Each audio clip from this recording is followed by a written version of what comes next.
கணபதியே நமக. குரு வாழ்க, குருவே சரணம். ஆன்மீக அன்பர்கள் அனைவருக்கும் இனிய வணக்கங்கள். நம்ம இந்த வீடியோ மூலியமாக 2025ஆம் ஆண்டிற்கான ஆவணி மாத ராசி பலன்களை பார்க்க இருக்கிறோம்.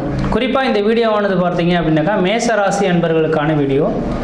இந்த மேஷராசி அன்பர்களுக்கு ஆவணி மாத கிரகநிலை ஆராயும்போது இந்த ஆவணி மாதமானது வருகின்ற 2025 ஆகஸ்ட் மாதம் 17ஆம் தேதியிலிருந்து 2025 செப்டம்பர் மாதம் 16ஆம் தேதி, இந்த ஆங்கில தேதி, இந்த இடைப்பட்ட காலகட்டத்தில் நடக்கக்கூடிய நிகழ்வுகள் தான் ஆவணி மாத பலன்களை நம்ம சுருக்கி பார்க்க இருக்கிறோம்.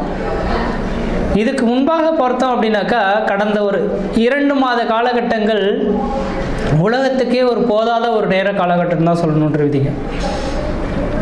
ஆனி ஆடி இந்த 2 மாத காலகட்டங்களும் சோதனை மிகுந்த காலகட்டங்கள். அந்த நேர காலகட்டத்தில் வம்பு வழக்குகள், மிகப்பெரிய தீ விபத்து, வண்டி வாகன தடைகள், விபத்து சந்திக்கக்கூடிய காலகட்டங்கள் எல்லாமே உலக மக்களுக்கு ஒரு போதாத நேரம்னு சொல்லணுன்ற விதி. அந்த காலகட்டங்கள் ஆடி மாதத்தோடு முடிஞ்சு போயிடுச்சிங்க. அதனால் நீங்கள் எதுவும் கவலையே பட வேண்டிய அவசியங்கள் கிடையாது. அனைத்து ஜீவராசிகளும், அனைத்து 12 ராசிக்காரர்களுக்கும் ஓரளவுக்கு மிகப்பெரிய சோதனை நீங்கி ஒரு சாதனை படைக்கக்கூடிய ஒரு காலகட்டம் தொடர ஆரம்பிச்சிச்சு.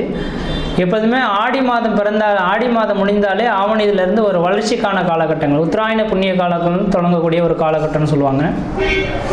அப்போ இந்த ஆவணி மாத கிரகநிலை ஆராயும் போது மேச ராசியின் அதிபதியான செவ்வாய் பகவான் இதுநாள் வரலும் கேதுவின் பிடியில் மாட்டிட்டு இருந்தார்கள். அப்போ தன்னோட ராசிநாதன் ராகு கேதியின் பிடியில் மாட்டிக்கொள்ளக்கூடிய காலகட்டங்கள் ஒரு பொருளாதார ரீதியாகவும் மன ரீதியாகவும் குழப்பங்கள் சந்திக்கக்கூடிய ஒரு காலகட்டங்கள் கடந்த 2 மாத காலகட்டங்கள் இருந்திருக்கும். அதை கடந்து வந்திருக்கீங்க.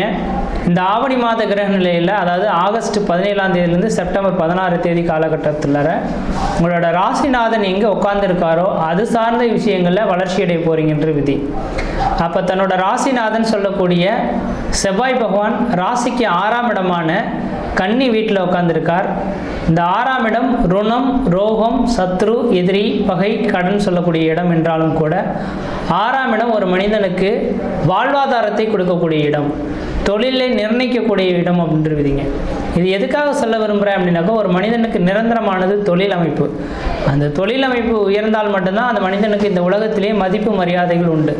அப்போ இதனால் வரலும் நிரந்தரமான வேலைவாய்ப்பு இல்லாமலும் பொருளாதார ரீதியாகவும் கஷ்டப்பட்ட உங்களுக்கு பொருளாதார அபிவிருத்திகளும் நிரந்தரமான வேலை வாய்ப்புகளும் உருவாகக்கூடிய காலகட்டம் தொடர ஆரம்பிச்சிருச்சு. அடுத்ததாக பார்த்தோம் அப்படின்னாக்கா, சொந்த தொழில் செய்கின்ற ஒரு எண்ணங்கள் உங்கள் மனதில் இந்த மேசராசி என்பவர்களுக்கு இந்த நேரத்தில் உதயமாகும். ஒருவேளை சொந்த தொழில் செய்யணும்னு இந்த நேரத்தில் ஆசைப்பட்டால் யோசிக்காமல் சொந்த தொழில் செய்வதற்கான ஒரு உகந்த காலகட்டம். ஏன்னா 6ஆம் இடம் தான் புதிய முயற்சி, சொந்த தொழில் செய்யக்கூடிய அமைப்புகள். அதே போல் 6ஆம் இடம் அரசாங்க உத்தியோகத்தை குறிக்கக்கூடிய இடங்க. அப்போ வெகு நாட்களாக வேலை வாய்ப்புக்காக காத்திருந்த நபர்கள், அரசு உத்தியோகத்துக்காக காத்திருந்த நபர்கள் யாராவது இந்த நேர காலகட்டத்தில் பார்த்தீங்கன்னா அரசாங்கத்தின் ஆணை பிறப்பித்து உங்களுக்கு பணி கிடைக்கிறதுக்கான வாய்ப்புகள் இந்த நேரம் சிறப்பாக இருந்துகிட்ருக்கு. இந்த ஆவணி மாத கிரகநிலை அப்படின்ட்டு விதிங்க.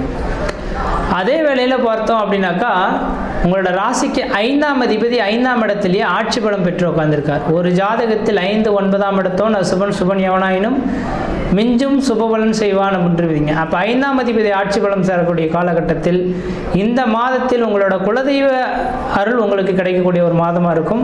வாய்ப்பு கிடைச்சால் இந்த நேர காலகட்டத்தில் மேசராசி என்பவர்கள் எல்லாருமே உங்கள் குலதெய்வ கோயிலுக்கு போயிட்டு தேங்காய் பழம் வச்சு ஒரு அர்ச்சனை பண்ணி சாமி கும்பிட்டுட்டு அதுக்கு பின்னர் இந்த மாதத்தை தொடங்க ஆரம்பிச்சிங்க அப்படின்னாக்கா இந்த மாதத்தில் பணவரவுகள் அதிகரிக்கக்கூடிய ஒரு காலகட்டங்களாக உருவெடுக்கும். காரணம் என்ன அப்படின்னாக்கா, ராசிக்கு 11ஆம் இடத்துல இந்த நேரத்தில் ராகு பகவான் உட்கார்ந்துருக்கார். இந்த மாதம் மட்டும் கிடையாதுங்க, 2026 டிசம்பர் முடியக்கூடிய காலகட்ட வரலும் ராகு 11ஆம் இடத்துல உட்கார்ந்துருக்கார். பாமேடம் எருதுகண்ணி நண்டு சுறா 5 இடத்தில் கருணாகம் ஜாதகர் பொன்மத்தியில் தீழ்வார் அப்படின்றீங்க. அந்த பாடல் வரி உங்கள் மேஷராசிக்காரர்களுக்கு இந்த நேரம் இருக்குது. திடீர் அதிர்ஷ்டங்கள், திடீர் பணவரவுகள் ஏற்படக்கூடிய ஒரு காலகட்டமாக இந்த நேரம் இருந்துகிட்ருக்கு. என்றைக்கோ செய்த ஒரு செயலுக்காக இந்த நேரத்தில் அதுக்கான சன்மானங்கள் கிடைக்கக்கூடிய ஒரு மாதமாக இந்த நேரம் இருந்துகிட்ருக்கு. காரணம், உங்கள் ராசிக்கு 5ஆம் இடத்தில் சனி பகவான் ஆட்சி பலம் பெற்று லாபஸ்தானத்தில் ராகு பகவான் நிற்கக்கூடிய காலகட்டத்தில் திடீர் அதிர்ஷ்டங்கள், திடீர் பணவரவுகளுக்கான ஒரு காலகட்டங்கள் உருவாகும். அதே வேளை தனாதிபதினு சொல்லக்கூடிய சுக்கிர பகவான் ராசிக்கு 3ஆம் இடமான குரு சுக்கிரனோட தொடர்பு பெற்று இருக்கார். உங்களோட இளைய சகோதரத்தினால ஆதாயங்கள் பெறக்கூடிய ஒரு மாதமாக இருந்திருக்கும். இளைய சகோதரத்துக்கும் உங்களுக்கு ஒரு இணக்கமான சூழல்கள் ஏற்படலாம். உங்களோட இளைய சகோதரமும் நீங்களும் ஒன்றா ஒரு பார்ட்னர்ஷிப் தொழில் செய்கிறதுக்கான ஒரு காலகட்டங்கள் உருவாகும். இல்லைங்க எனக்கு இளைய சகோதரமே இல்லை அப்படின்னாக்கா உங்களை விட வயதில் குறைந்த நபர்களோட நீங்கள் இந்த நேரத்தில் ஏதாவது தொழில் செய்ய போகிறீங்க அப்படின்னாக்கா அதனால் ஆதாயங்கள் பெறக்கூடிய ஒரு காலகட்டங்களாக உருவாகும்.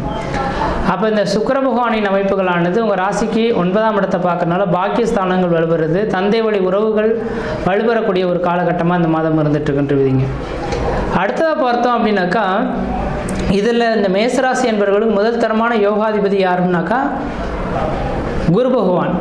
அந்த குரு பகவான் ராசிக்கு 3ஆம் இடத்துலேருந்து 9ஆம் இடத்தை சொந்த வீட்டை பார்க்கக்கூடிய யோகங்கள் உருவாதுங்க. அப்போ தந்தை வழி உறவு, தந்தை மூலிமா ஏற்படக்கூடிய சொத்து சோகங்கள், கோர்ட்டு கேஸ் வழக்குகள் எல்லாமே இந்த மாதத்தில் உங்களுக்கு தீர்வு ஏற்படக்கூடிய ஒரு காலகட்டமாக உருவாகும். இல்லை சார் என்னோடய தந்தை வழி சொத்து சோகங்கள் நிறையவே இருக்குது, அதில் அந்த பங்காளி உறவுகளில் பார்த்தீங்கன்னாக்கா பத்திரங்கள் பிரிக்கப்படாமலே இருந்துகிட்ருக்கு, அதை விற்றுட்டா என்னோடய கடன்களை தீர்த்து முடிச்சிருவேன்னு நினைக்கிறேன் சார், அதுக்கான வாய்ப்புகள் கிடைக்குமா அப்படின்னு எதிர்பார்க்கக்கூடிய நபர்களுக்கு இந்த மாதத்தில் அதுக்கான வாய்ப்புகள், தீர்வுகள் கிடைக்கக்கூடிய ஒரு காலகட்டமாக இந்த மாதம் இருந்துகிட்ருக்கு. இந்த ஆவணி மாத கிரகங்களில் மேசராசி என்பவர்களுக்கு ஏதோ ஒரு இடத்துல பண வருவாய்கள் அதிகரிக்கக்கூடிய காலகட்டமாக இருந்துகிட்ருக்கு. அதே வேளையில் பார்த்தீங்கன்னாக்கா குடும்பாதிபதியான சுக்கிர பகவான் 3ஆம் இடத்துல குரு சுக்கிரனோட தொடர்பு பெறதுனால வெகு நாட்டில் திருமணமே ஆகலை சார் எனக்கு அப்படின்னு நினச்சி காத்திருக்கக்கூடிய நபர்களுக்கு திருமண வாய்ப்புகள் இந்த மாதத்தில் நிச்சயிக்கப்படக்கூடிய ஒரு காலகட்டங்கள். திருமணம் ஆயிடுச்சு சார் குழந்தை பேர் இல்லை அப்படின்னு சொல்லக்கூடிய நபர்களுக்கு சூரியன் சொந்த வீட்டில் ஆட்சி பலம் பெற்று அது 5ஆம் இடத்தோட 5ஆம் இடம் பூர்வ புண்ணியஸ்தானம் புத்திரஸ்தானம்னு சொல்லக்கூடிய அமைப்புகள். அந்த புத்திரஸ்தானத்தோடு தொடர்பு பெறதுனால ஒரு குழந்தை பேர் தரிக்கக்கூடிய ஒரு மாத காலகட்டங்களாக இந்த நேரம் வந்துட்டுருக்கோம். ஆனால் குழந்தை பேர் தரிக்கக்கூடிய காலகட்டங்கள் உருவானாலும் இந்த மாதத்தில் கேதுவோட தொடர்பு வருதுங்க. அதாவது மாத இறுதியில் சொல்லலாம். அதாவது ஆகஸ்ட் 17ஆம் தேதி தொடங்கி செப்டம்பர் 16ஆம் தேதியானது இந்த ஆவணி மாத கிரகநிலை முடிய போகுது. அப்போ குறிப்பாக சொல்லப்போனால் இந்த செப்டம்பர் ஒரு 10 தேதியிலிருந்து 16 தேதி காலகட்டம் வரலும். அப்போ லாஸ்ட்டு ஒரு 6 நாட்கள் சூரியன் கேது இணையக்கூடிய நாட்கள் உருவாகும். பெற்றெடுத்த குழந்தைகளுக்கு உடல் ரீதியான தொந்தரவுகள், மருத்துவ செலவுகள் அவ்வப்போது வந்து போகலாம். அல்லது புதுமையாக யாருக்காக குழந்தை தரிக்கலாம், ஆனால் அந்த நேரத்தில் அபார்ட் ஆகிறதுக்கும் வாய்ப்புகள் இருக்குது. கொஞ்சம் எச்சரிக்கையாகவும் இருக்கக்கூடிய காலகட்டங்கள். ஆனால் இந்த நேரத்தில் உருவாகக்கூடிய கருத்தரிக்கக்கூடிய விஷயங்களை நீங்கள் தான் சரியாக பாதுகாத்து கொள்ளணுன்றீங்க. அந்த ஒரு 6 நாட்கள் மட்டும் கடந்துட்டோம் அப்படின்னாக்கா சூரியனை கடந்து கேதுவை கடந்து சூரியன் கடந்து போயிடுவார். அதனால் பெரிய லெவல் பாதிப்பு இருக்காது. அப்போ இந்த மாதத்தில் குழந்தை பேர் இல்லாத நபர்கள் குழந்தை பேர் தரிக்கிறதுக்கான வாய்ப்புகள் உண்டு. திருமணம் ஆகாத நபர்கள் திருமண வாய்ப்புகள் கூடி வரும். சொந்த தொழில் இல்லைன்னு கஷ்டப்படக்கூடிய நபர்களுக்கு சொந்த தொழிலில் கொடிகட்டி பறக்கக்கூடிய காலகட்டங்கள். தனியார் துறை வேலைவாய்ப்பில் உங்களுக்குன்ற ஒரு அங்கீகாரம் கிடைக்கக்கூடிய காலகட்டங்கள். இந்த நேர காலங்களில் சனி பகவான் பார்த்தீங்கன்னா கடந்த மார்ச் மாதம் 29ஆம் தேதியே வந்துட்டாருங்க உங்கள் 12ஆம் இடத்துக்கு. இப்போ 12ஆம் இடத்துக்கு சனி பகவான் வந்துட்டாலே வெளியூர் வெளிமாநிலம் வெளிநாடு தொடர்பு வரணுன்று விதிங்க. அப்போ மேசராசி என்பவர்கள் இந்த நேரத்தில் இடம் விட்டு இடம் பெயர்றதுக்கான காலகட்டம் தொடர ஆரம்பிச்சிருச்சு. வாய்ப்புகள் கிடைச்சால் இந்த நேரத்தில் இடத்தை மாற்றி கொண்டுகிட்டு நீங்கள் இன்னொரு இடத்துக்கு மாற ஆரம்பிக்கிறீங்கனாக்கா அல்லது வெளியூர் வெளிமாநிலம் வெளிநாடுகள் தொடர்பு வர்றீங்கனாக்கா அதன் மூலிமா பண வருவாய்கள் அதிகரிக்கக்கூடிய காலகட்டம்ன்று விதிங்க. அப்போ மேசராசி என்பவர்கள் இன்னொரு 2 வருட காலகட்டத்தில் எந்த அளவு சேர்த்து வைக்க முடியுமோ சேர்த்து வைத்துங்க. அதுக்கு பிறகு ஜென்மத்தில் சனி வந்துட்டால் இப்போ நம்ம உழைக்கக்கூடிய பணம் நமக்கே பத்தாத ஒரு காலகட்டம் உருவாகலாம். அப்போ என்ன நினைக்கிறேன் அப்படின்னாக்கா இந்த நேர காலகட்டத்தில் கொஞ்சம் பணத்தை சேகரித்து வச்சுங்க. திட்டமிட்டு செயல்படுறது ஓரளவுக்கு நல்ல பலன்களை தரும். இந்த மாத காலகட்டத்தில் பார்த்திங்கனாக்கா வாணிபம் செய்யக்கூடிய நபர்கள், ஏற்றுமதி இறக்குமதி செய்யக்கூடிய நபர்களுக்கு ஓரளவுக்கு வளர்ச்சிக்கு பெருந்த ஒரு காலகட்டமாக இருந்துகிட்ருக்கு. அதனால் வாணிபம் வியாபாரம் சம்மந்தப்பட்ட துறையில் இருக்கக்கூடிய நபர்கள் ஓரளவுக்கு வளர்ச்சி மிகுந்த காலகட்டமாக இருந்துகிட்ருக்கு. இந்த மாத காலகட்டத்தில் நீங்கள் வழிபடக்கூடிய தெய்வம் எது அப்படின்னு பார்த்தீங்கன்னாக்கா குரு பகவானை வராருங்க. குருவின் அம்சம் பார்த்தீங்க அப்படின்னாக்கா பிரம்மா. அப்போ பிரம்மா கோயில் போயிட்டு ஒரு தடவை வழிபாடு செய்துட்டு வந்தீங்க அப்படின்னாக்கா தலையெழுத்தை மாற்றி வைக்கக்கூடிய சக்திகள் அவருக்கு உண்டு. அதனால் இந்த மாத காலங்களில் நீங்கள் பிரம்மாவை வழிபடுவதன் விளைவாக இந்த மாத காலத்தில் அதிகப்படியான சந்தோஷங்களை அனுபவிக்கக்கூடிய ஒரு காலகட்டமாக உருவாகும். ஒரு சுருக்கமாக சொல்லணும் அப்படின்னாக்கா மேசராசி என்பவர்களுக்கு கடந்த 2 மாத காலகட்டங்களில் இருந்த போராட்ட வாழ்க்கைகள் நீங்கி மன நிம்மதி மன சந்தோஷங்கள் பெறக்கூடிய காலகட்டம் உருவாயிடுச்சு. குடும்பத்தில் ஒரு சுப நிகழ்வுகளும் சுபகாரியங்களும் அழியா சொத்து சேர்க்கை வாங்கக்கூடிய காலகட்டங்கள், பொருளாதார அபிவிருத்திகள் பெறக்கூடிய ஒரு காலகட்டம் உருவாயிடுச்சுங்க. அப்போ இந்த நேர காலகட்டத்தில் நீங்கள் எடுக்கக்கூடிய முயற்சிகள்லாம் உங்களுக்கு சாதகமான சூழல்களாக இருந்துகிட்ருக்கு. முயற்சி எடுத்து பாருங்கள், கண்டிப்பாக வெற்றி பெறுவீங்கள். நன்றி, வணக்கம்.